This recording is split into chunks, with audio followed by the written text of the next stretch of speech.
জমকালো আয়োজনে অনুষ্ঠিত হলো আশরিফা দিয়ামনি ই-কমিউনিকেশন স্টার অ্যাওয়ার্ড 2026। শুক্রবার সন্ধ্যায় রাজধানীর আইডিইবি ভবনে এই অনুষ্ঠানে বিভিন্ন গুণী শিল্পীকে সম্মাননা জানানো হয়। সংগঠনের চেয়ারম্যান মোহাম্মদ মনিরুজ্জামান অপূর্বর সভাপতিত্বে অনুষ্ঠানে 6 শতাধিক উদ্যোক্তা, ব্র্যান্ড প্রমোটার ও সংস্কৃতিকর্মী উপস্থিত ছিলেন। এবার বরেণ্য সঙ্গীতশিল্পী রফিকুল আলমকে আজীবন সম্মাননা দেয়া হয়।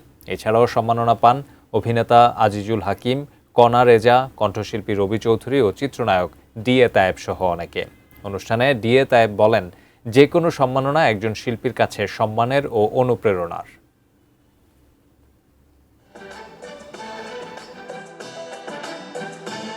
অ্যাওয়ার্ড পেতে তো সবচেয়ে ভালো লাগে, আর specially ATN Bangla, ATN news media partner ছিল, আমি অঙ্গারবোধ করি এবং আজকে অনুষ্ঠানটি অনেক সুন্দর হয়েছে।